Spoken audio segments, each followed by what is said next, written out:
Well, hello, you beautiful people. Welcome back to another video. This time, I just want to discuss a little bit about the 4 stars we are getting from Inazuma, because a lot of them have been notoriously not great, but I have a feeling that the next one coming up most likely going to be absolutely fantastic. I just want to talk about that. So we're going to go in order, starting from Sayu, and Kujou Sara, Thoma, and then finally talking about Gorou. So first, Sayu. Sayu is definitely the best that we have right now because she's an animo healer who doesn't really compete that much for a spot. She competes really with other healers, but there's not a whole lot and most of them are bad. And Sayu's constant animo application really does help her out, as she's able to shred a bunch of defenses and be generally just a better support than most other healers in the game right now. The only other spot that she really compares to is Jean. Where is she? I have her built up somewhere.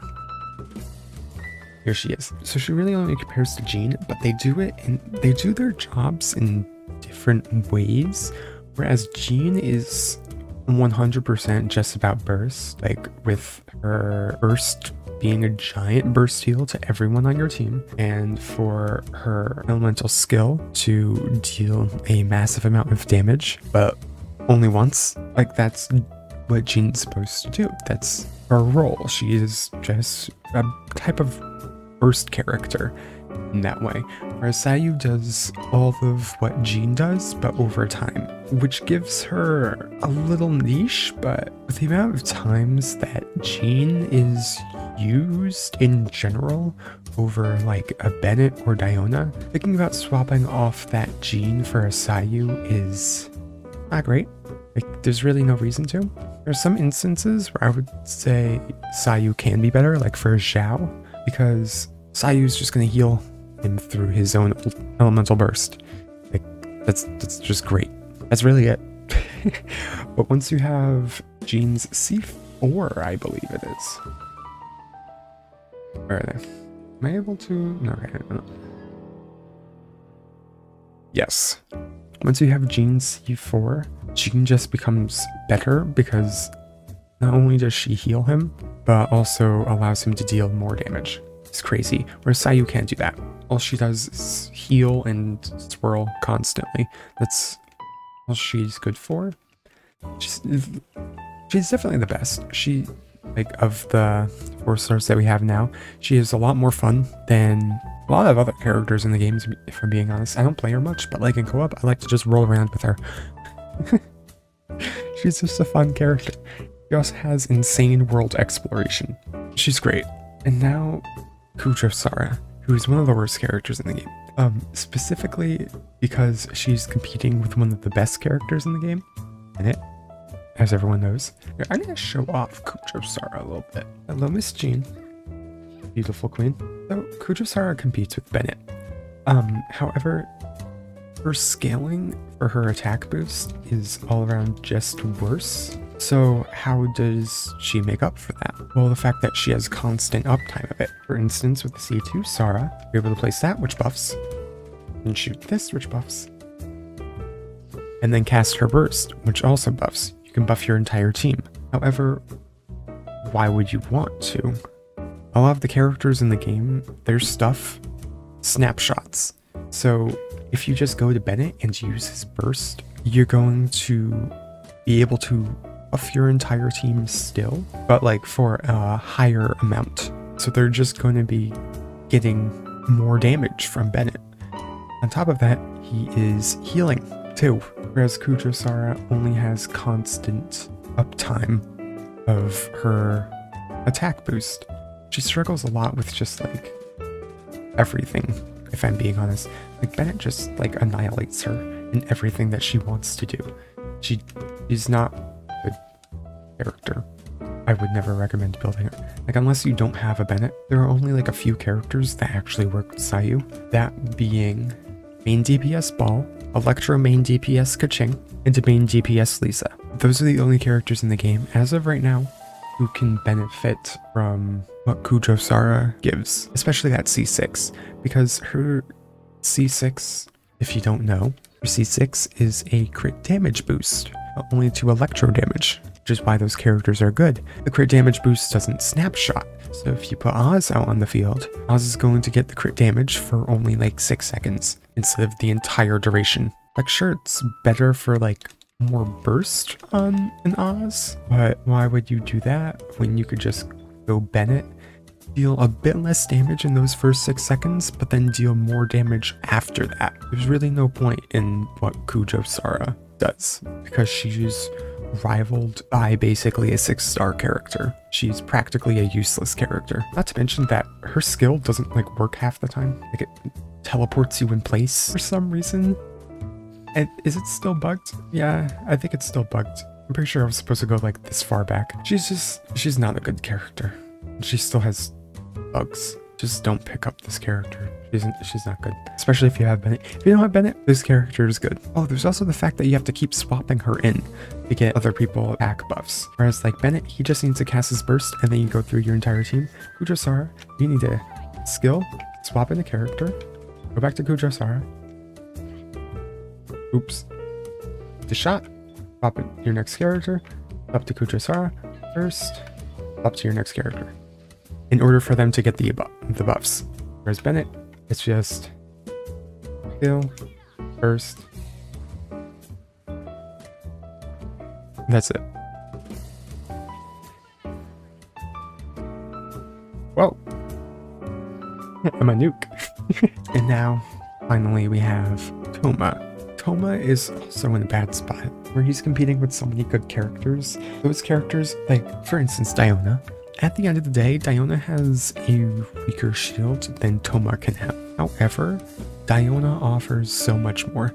Thoma only offers his giant shield at like Zhongli levels and Pyro Resonance, whereas Diona offers a slightly worse shield, Cryo Resonance, stamina consumption decrease, movement speed increase, slows, healing, and I think that's it? She provides all of that, whereas Thoma only provides a shield, and then Pyro Resonance. And there's also Zhongli, who he can't compete against because he needs to stack up his shield up in order to reach Zhongli levels, whereas Zhongli just puts out his shield and bada bing bada boom, there you go. Who else? I was in Yan. There are two different characters. Yan's not a shielder. That should almost never be her priority. She's weirdly mixed. He is competing for these 2 slots. And then the other slot here is Bennett, wherever he is. Those are the best 3 supports in the game. Defensive, healing, attack-wise, like they just do everything you're going to need to do. So if you have 2 of them, you're good. If you don't, pick up a Thoma. Thoma only really works well with 2 characters anyway, that being Yuamiya and Hu Tao, because he provides Pyro Resonance to them and a shield that they really do need, whereas Diona can be used literally everywhere because of everything that she provides. Sure, you're going to have a weaker field or weaker shield. However, there is a trick where you can have 100% uptime on it. I feel like not a lot of people talk about it a lot. I don't think that her shield is supposed to work this way, but if you have a sacrificial bow, like I do on her, and you use her hold skill and then use her elemental skill, you'll still get the first giant shield. However, you'll get the cooldown of her lower shield, giving her permanent uptime. So it protected me for almost all of them.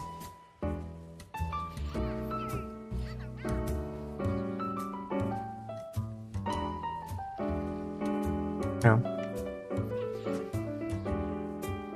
the only issue is that Sacrificial Bow has an internal cooldown.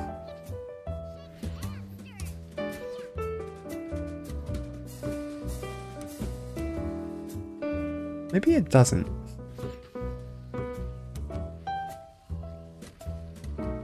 Maybe it does. I can't tell. I'm pretty sure it does. Because even if you just like look at the timer and the amount of time the shield is active, the little shield should have run off cooldown by now. The shield, but it's still on. I'm gonna have to test him more, because I'm gonna make a guide about her. But she can have permanent shield uptime. She's very good. And Thoma competes for that spot, which is why he's not great. What else is he competing with?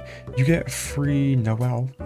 He competes with her. It's also a lot easier to get and has been in the game for longer, so she has a lot more shields than you might originally think. What else is there? I don't think there's anyone else really. He competes with these two major heads of the quote-unquote shield industry, I guess, and he just doesn't bring enough to the table to justify picking him over Zhongli or Diona. But if you don't have a Zhongli, he's a good pick.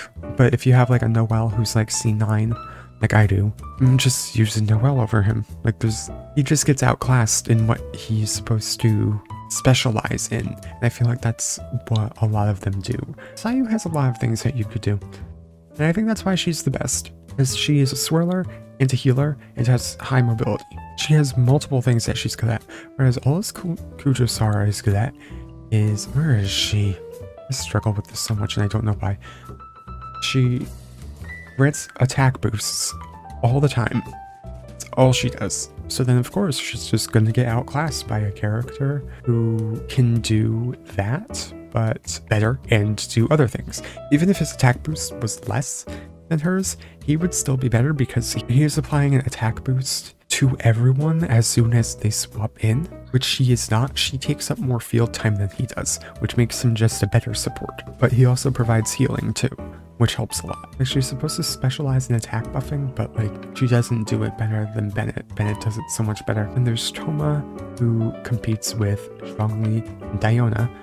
Zhongli does what he does, has a guaranteed very high shield, plus defense shred, plus projectile blocking. Then he also has the tenacity of the Millilith set, increasing his shield strength and the attack of your entire team. Thoma doesn't have anything like that. He's just like HP. For Gorou, there's no gameplay of him. Well, there is gameplay of him, but like he's on the game, so like I can't show it. He takes up a position that is not in the game yet, which is mainly why he's going to be amazing. He's a defense and geo damage buffer, so the only person that he's competing with at that point is Ningguang, because she's the only character in the game, at least that I know of, who can buff geo damage by walking through her screen. No one else does it, so that's the only character that he's competing with. No one else can give defense buffs, so he's not competing with anyone there. And then Ningguang's geo damage buff is mainly just for her to be able to deal more damage with the rest of her kit. Not supposed to be there for, like, to help out, like, another character, or be like a sub DPS buffer. Like, it's not enough, really. Like, how much is it? 12%. That's not a lot. It's just a good amount for her. That's all it's there for. So Gorou has a guaranteed spot that has not been that is not being occupied at all, which is why he's going to be good, and which is why I would totally recommend you get him, because even though the characters that he works with are very niche, like Xinyan, Noelle, and Arataki Ito. Noelle and Arataki Ito, oh, and Albedo are the most specific ones, because he buffs everything that they do. However, he could also work well with the Xinyan, because she scales off of defense, still Ningguang because of the geo damage bonus, still Zhongli because of the geo damage bonus. Like, he works with every geo character and every defense character that comes out. And he is what I think they should be aiming for with more characters coming out, because we still need a lot of like characters that buff certain aspects. Like, we have elemental mastery buffing, we have attack buffing, and now we're going to have defense buffing. What about HP buffing? We have crit rate buffing too. We have very little crit damage buffing. We have stamina buffing. Healing bonus buffing? I don't think we have healing bonus buffing. Energy recharge buffing? We don't have that. Cooldown reduction? No one gives cooldown in the game. We still need cooldown. There's a spot open for a character to take. In fact, multiple to compete in. Shield strength buffing. No one really does it. No one does shield strength buffing other than the tenacity of the Millilith set. And that's an artifact set. There's no buffing. There's a lot. There's also these which they could prioritize, like a character who can buff specifically Vaporize, character who can buff specifically Shattered damage, because there's no good Shattered comps. They have a lot of positions that they can put characters in. However, they're not, and they're having them compete in spots where they are just worse, even though they're supposed to specialize in them.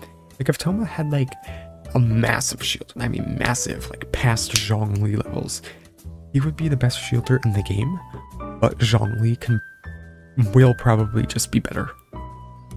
Because Zhongli also provides Shred, more defense with blocking attacks, more versatility with his shields too, constant damage and a large AoE with his pillars, and he could also use the Tenacity set, whereas Thoma can't do that at all. He doesn't have that luxury.